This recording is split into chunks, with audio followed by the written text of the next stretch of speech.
Good evening class 10th के बच्चों, कैसे हो? कैसी चल रही है तैयारी? आपके लिए एक और टॉपिक लेके आया हूं, that is refractive index light में। तो अगेन मेरे से एक रिक्वेस्ट के किया था एक स्टूडेंट ने, और उस रिक्वेस्ट को पूरा करते हुए रिफ्रैक्टिव इंडेक्स के ऊपर एक छोटा सा वीडियो बना रहा हूं। देखें, बाकी लोग भी देखें, जिनको भी अगर मौका मिल रहा है ये वीडियो देखने का, और इसमें से कुछ नंबर स्कोर करने की कोशिश करते हैं। तो let's start. My name is Sanjeev and you are watching पास का चिक्काट। ओके, तो रिफ्रैक्टिव इंडेक्स क्या होता है पहले तो देख लें, इनका डेफिनेशन देख लेते हैं, और क्या एग्जाम में आ सकता है वो देख लेते हैं। तो मेरे पास है, हेडिंग है रिफ्रैक्टिव इंडेक्स। तो जो लोग पहली बार देख रहे हैं उनको समझाने की कोशिश करता हूँ। रिफ्रैक्टिव इंडेक्स जिन लोगों ने क्लास 10 में बिल्कुल नहीं पढ़ा है, मेरे समान अय्यासी किए हैं, देख लो भाई। तो रिफ्रैक्टिव इंडेक्स जो होता है, जब आपका जो लाइट है, when light travels from one medium to another, हमारे पास ये एयर है, एयर से मान लो ग्लास पे जा रही है, तो लाइट जब एक मीडियम से दूसरे मीडियम पे जाती है तो उस पर बेंडिंग होता है ना, ये सीधी नहीं जाएगी रही, ये थोड़ा सा बेंड हो जाएगा। तो यहाँ पे टूवर्ड्स द, ये वाला जो है ये नॉर्मल है, और ये आपका इंसिडेंट रे है, इंसिडेंट रे, और ये है आपका रिफ्रैक्टेड रे।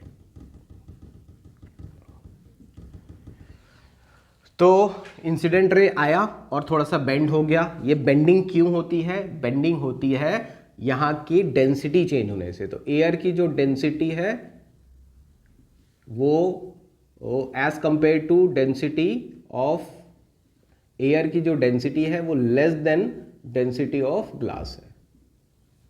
ग्लास की डेंसिटी ज़्यादा होती है, तो डेंसिटी का चेंज हो रहा है, ठीक है।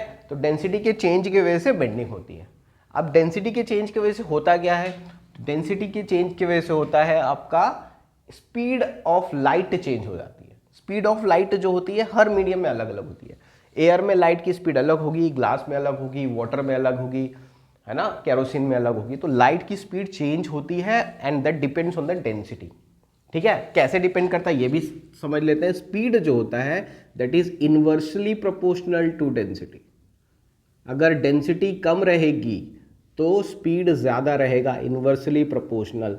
इसके ऊपर एक क्वेश्चन छोटा सा बन सकता है, speed is inversely proportional to density.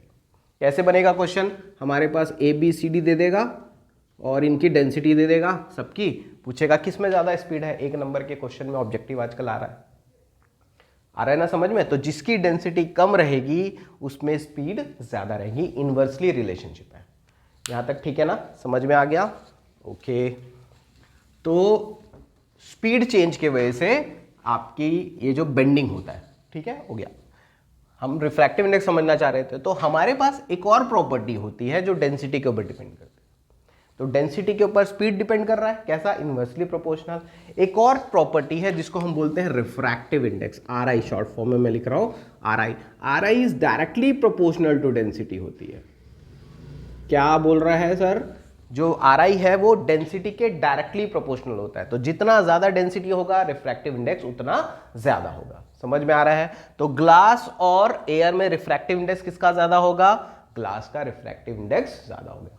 ये बात क्लियर हो गई? सब बेसिक्स है, बेसिक्स आपको बनाते जाना है। इसको हम लोग म्यू से रिप्रेजेंट करते हैं, किसी किसी बुक में एन से रिप्रेजेंट करेंगे, तो हम मान लेते हैं इसको म्यू वन, और ये हो गया म्यू टू। म्यू वन और म्यू टू आर क्या है?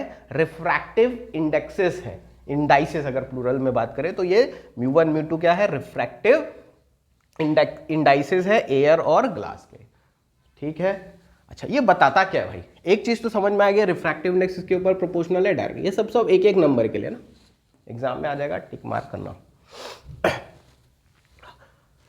रिफ्रैक्टिव इंडेक्स क्या बताता है और उसका फॉर्मूला, पहले तो फॉर्मूला देखते हैं। रिफ्रैक्टिव इंडेक्स का जो फॉर्मूला होता है वो होता है speed of light in air. Air में जो स्पीड ऑफ लाइट है, तो एयर को बेस मान के चलेंगे हम लोग, divided by speed of light in medium. ये इसका फॉर्मूला है, ठीक है। अगर डेफिनेशन आएगा तो ये लिख दोगे, speed of light in air divided by speed of light in medium. तो speed of light in air हम इसको रिप्रेजेंट करते हैं c से, और velocity of light in medium हम रिप्रेजेंट कर रहे हैं v से। तो फॉर्मूला आपका बन गया c/v। समझ में आ रहा है? c की वैल्यू फिक्स रहती है एयर में, तो 3 × 10⁸ मीटर पर सेकेंड होती है। लाइट की स्पीड होती है 3 × 10⁸ मीटर पर सेकेंड। तो मीडियम में v है, तो रिफ्रैक्टिव इंडेक्स होता है c/v। अगर हम फॉर्मूले की बात करें, डायरेक्टली 1 नंबर का क्वेश्चन आ रहा है या डिफाइन करने बोल रहा, तो ये डिफाइन हो गया, 1 नंबर हमारे पास आ गया c/v। v क्या है? Speed of light in the medium. ठीक है, तो अब हम मान लो एक मीडियम है हमारे पास, हम रिफ्रैक्टिव इंडेक्स हमेशा मीडियम का निकालते हैं। ठीक है, जैसे मेरे पास ये मान लो ये है मेरा चश्मा, है ना, ये ग्लास।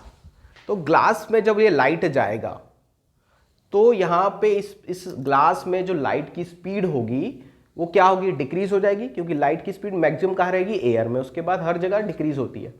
ठीक है, एक और कॉन्सेप्ट है ये कि एयर में ही सबसे मैक्सिमम स्पीड रहेगी, बाकी हर मीडियम में क्या होता है? कम होता है। तो जब ये कम होगा तो मेरे से अगर किसी ने पूछ लिया कितना टाइम्स कम होगा, ये कम तो होगा, कितना कम होगा? तो कौन बताएगा पता है? रिफ्रैक्टिव इंडेक्स बताता है। तो रिफ्रैक्टिव इंडेक्स किसी भी मीडियम का क्या बताता है? वो ये बताता है कि कितने टाइम्स ये स्पीड डिक्रीज होगा। स्पीड तो डिक्रीज होना ही है, तो कितने टाइम्स या कितने गुना वो डिक्रीज हो जाएगा, वो बताएगा रिफ्रैक्टिव इंडेक्स। तो इसका मीनिंग भी पूछ लेता है कभी कभी। एक क्वेश्चन आता है, रिफ्रैक्टिव इंडेक्स ऑफ डायमंड जो है, रिफ्रैक्टिव इंडेक्स ऑफ डायमंड 2.42 है, तो बताओ भाई इससे क्या समझ में आता है? What do you understand by this? ऐसे करके स्टेटमेंट है, what do you mean by this. तो इससे हम ये समझते हैं कि जितने टाइम्स, ये देखिए 2.42 है ना, तो speed of light in diamond जो होगा, डायमंड में जो स्पीड ऑफ लाइट होगा वो कितना टाइम्स हो जाएगा? 2.42 times of speed of light in air, speed of light in air, या c 1/2.42 इंटू 3 × 10⁸ हो जाएगा स्पीड। समझ में आया कि नहीं आया?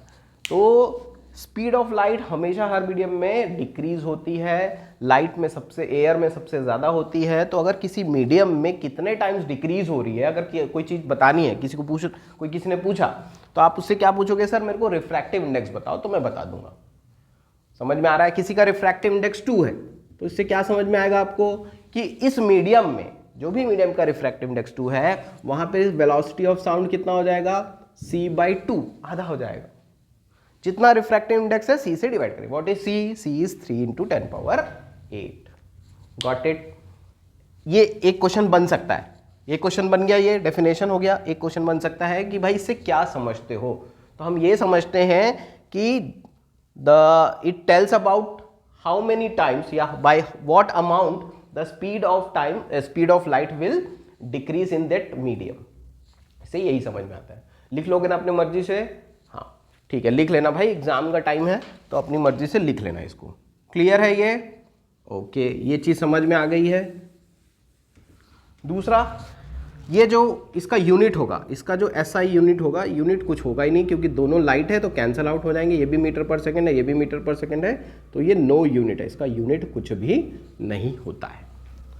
तो फॉर्मूला है c/v और SI यूनिट है नो यूनिट। ठीक है, ओके, समझ में आ गया। तो ये डेफिनेशन हो गया, ये दो रिलेशनशिप्स याद हो गए। And what do you mean by physically, अगर आप इसको इसका क्या बोलते हैं, क्वालिटेटिव अगर पूछ रहा है कि इसका मीनिंग क्या हो रहा है, तो आप बता सकते हो। क्वांटिटेटिव तो ये हो गया, ठीक है ना, समझ में आया ना? तो मिटा दो इसको, क्योंकि एक और चीज़ बतानी है। ये हो गया रिफ्रैक्टिव इंडेक्स। किसी भी मीडियम का निकालना है तो क्या करना है अपन को? c/v, न्यूमेरिकल आ सकता है, सिंपल सब कुछ दे देगा, c/v दे देगा, आपको रिफ्रैक्टिव इंडेक्स दे देगा, निकाल लोगे ना, बहुत सिंपल सा न्यूमेरिकल आएगा। ठीक है ना, एक आध क्वेश्चन कर लेंगे। एक और चीज होता है रिलेटिव रिफ्रैक्टिव इंडेक्स, एक और होता है रिलेटिव रिफ्रैक्टिव इंडेक्स। तो जब भी ये रिलेटिव की बात करते हैं ना, चाचा मामा, तो दो लोग की बात होती है ना। रिलेटिव मतलब दो लोग की बात हो रही है। तो हमारे पास दो मीडियम्स हैं, हमारे पास एक है मीडियम 1 और एक है मीडियम 2। तो इसका भी एक रिफ्रैक्टिव इंडेक्स होगा। मान लो ये क्या है, ग्लास है, और ये क्या है, वाटर है। हमारे पास दो मीडियम्स है, ग्लास है, हमारे पास पानी भी है। इसका एक रिफ्रैक्टिव इंडेक्स है, उसको मैं μ1 से बोलता हूँ, और इसका रिफ्रैक्टिव इंडेक्स है μ2 से रिप्रेजेंट करते हैं। समझ में आ रहा है? μ1 और μ2 अपन अलग अलग से निकाल सकते हैं। तो μ1 कैसे निकालोगे? इसको निकालोगे c/v1 से निकालोगे, इसको बोलोगे c/v2 से। v1 v2 क्या है? लाइट की स्पीड्स। इस ग्लास में लाइट को भेजे तो उसका स्पीड कितना है? v1। वाटर में लाइट को भेजे तो कितना है स्पीड? v2। तो इन दोनों का जो रेशियो रहेगा वो हो जाएगा μ2। μ1 μ2 अलग अलग हमने निकाल लिया। रिलेटिव रिफ्रैक्टिव इंडेक्स का मतलब होता है इसका रिफ्रैक्टिव इंडेक्स। अगर हमसे पूछा इसे कैसे रहेगा, ये रिफ्रैक्टिव इंडेक्स ऑफ वाटर या glass with respect to water, ऐसे बोल लेगा अपन से। समझ में आ रहा है ना? ये बोलेगा कि भैया इसका रिफ्रैक्टिव इंडेक्स किसके बेसिस पे? वाटर के बेसिस से जब पूछेगा तब हमको रिलेटिव रिफ्रैक्टिव इंडेक्स निकालना पड़ेगा। तो इसको हम बोलते हैं refractive index of glass with respect to water को हम बोलेंगे रिलेटिव रिफ्रैक्टिव इंडेक्स। और इसको हम किससे रिप्रेजेंट करेंगे? म्यू ग्लास वाटर, ऐसे करके लिखते हैं इसको। तो मतलब म्यू जी डब्ल्यू का मतलब क्या? ग्लास का refractive index with respect to water.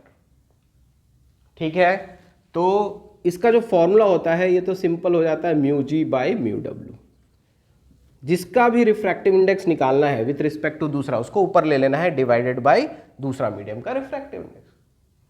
समझ में आ रहा है कि नहीं? थोड़ा सा कंफ्यूजन रहता है इसमें बच्चों को, है ना? थोड़ा सा अभी फिलहाल के लिए एग्जाम के लिए हमको इसका फॉर्मूला याद रखना है। म्यू जी डब्ल्यू जो होता है वो होता है mu G by mu W. अगर आपसे मैं पूछूं म्यू 1 2 का मतलब क्या होता है, तो म्यू 1 2 का मतलब होता है relative refractive index, relative refractive index of one का relative refractive index with respect to 2। और इसका फॉर्मूला क्या हो जाएगा? म्यू 1 बाई म्यू 2 हो जाएगा। उसी टाइप से अगर मैं म्यू 2 बाई म्यू 1 निकालना चाहूं तो क्या हो जाएगा? ये म्यू 2 बाई म्यू 1 क्या हो जाएगा? 2 पहले है तो इसको म्यू 2 और नीचे है म्यू 1। और ये होगा क्या? ये है relative refractive index of 2 with respect to 1। अगर हम बोलना चाहें तो ऐसा हो जाएगा। थोड़ा थोड़ा घुस रहा है। ओके, ठीक है, ये भी हो गया। अच्छा, इसी टाइप से अगर मैं म्यू डब्ल्यू जी निकालना चाहूँ, relative refractive index of water with respect to glass, तो क्या हो जाएगा? Mu W by mu G. देखा कितने जल्दी आने लगा ना आपको? मेरे साथ पढ़ो, सब आ जाएगा आपको। ये भी आ गया। अब देखो एक दूसरे को देखो, ये इसका उल्टा दिख रहा है कि नहीं? रेसिप्रोकल दिख रहा है ना? ये mu G by mu W है। तो हम ये बोल सकते हैं कि म्यू जी डब्ल्यू जो होता है वो होता है 1 बाय म्यू डब्ल्यू जी। ये रिलेशनशिप याद रखना है, इसके ऊपर क्वेश्चन आ सकता है। जैसे कि हमारे पास म्यू 1 2 का अगर रिफ्रैक्टिव इंडेक्स निकालना है तो ये क्या हो जाएगा? ये म्यू 2 1 का रेसिप्रोकल हो जाएगा।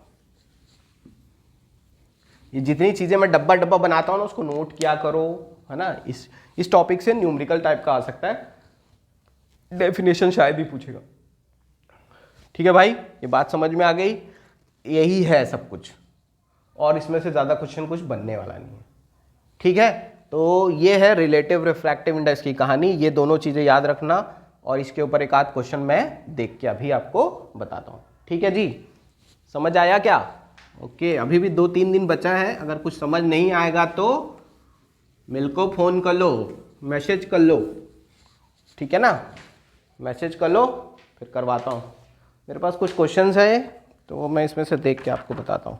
ये पिछले साल के जो बोर्ड्स में आए हैं क्वेश्चंस, उन्हीं को देख के मैं बता रहा हूँ। हाँ, हमारे पास है ये द एब्सोल्यूट रिफ्रैक्टिव इंडेक्स, है ना? जो पहला वाला जो था, जब हम मीडियम का निकालते हैं उसको हम लोग एब्सोल्यूट रिफ्रैक्टिव इंडेक्स भी बोलते हैं ना। सिंपल रिफ्रैक्टिव, एक हो गया एब्सोल्यूट रिफ्रैक्टिव इंडेक्स और एक हो गया रिलेटिव। तो एब्सोल्यूट मतलब खुद का, है ना, अकेले का। रिलेटिव मतलब पड़ोसी से मिलके। ठीक है, तो हमारे पास एक है एब्सोल्यूट ग्लास का, वही दिया हुआ है, ग्लास का रिफ्रैक्टिव इंडेक्स है। मैं आपको समझा रहा हूँ ना, आप पढ़ लोगे, हमारे पास समय नहीं है। तो हमारे पास है रिफ्रैक्टिव इंडेक्स ऑफ ग्लास दिया हुआ है आपका 4/3, और हमारे पास दिया है वाटर का दिया हुआ है 3/2। स्पीड ऑफ लाइट दे दिया है। देखो कभी कभी क्वेश्चन में स्पीड ऑफ लाइट खुद से दे देता है। वैसे तो हमको पता है कि 3 × 10⁸ है, पर उसने बोला है सी इतना लेना है तो इतना ही लेना है, अपना दिमाग नहीं लगाना है। तो ये दे दिया है।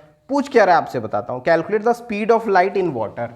आपको निकालने बोल रहा है speed of light in water, water में निकालने बोल रहा है। बहुत सिंपल है सर, हमको तो अभी आपने फॉर्मूला सिखाया। स्पीड ऑफ आपको रिफ्रैक्टिव इंडेक्स ऑफ वाटर की बात हो रही ना, ये तो वाटर की बात कर रहे हैं, तो रिफ्रैक्टिव इंडेक्स ऑफ वाटर देखते हैं यार, इसका क्या करेंगे, इसका कुछ नहीं करना।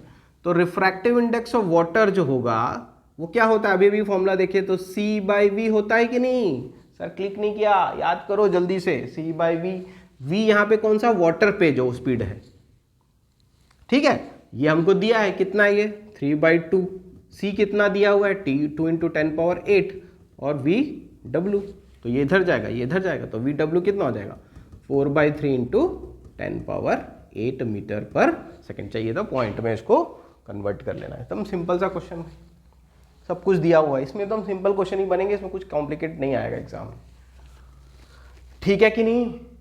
हाँ, एक और क्वेश्चन क्या पूछा है, ठीक है, बस यही पूछा है, हो जाएगा ये, ठीक है ना। ओके, एक सिंपल सा क्वेश्चन, ये भी ग्लास का दिया है, रिफ्रैक्टिव इंडेक्स पता नहीं किस लिए दिया है, तो ये एक क्वेश्चन हो गया हमारा सिंपल सा।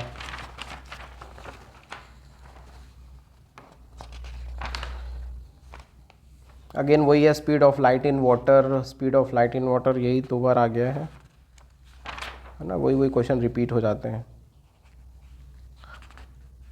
तो इस टाइप के क्वेश्चन हमारे पास बनेंगे, थोड़ा सा देख लेना। रिलेटिव रिफ्रैक्टिव इंडेक्स के ऊपर कुछ पूछ सकता है,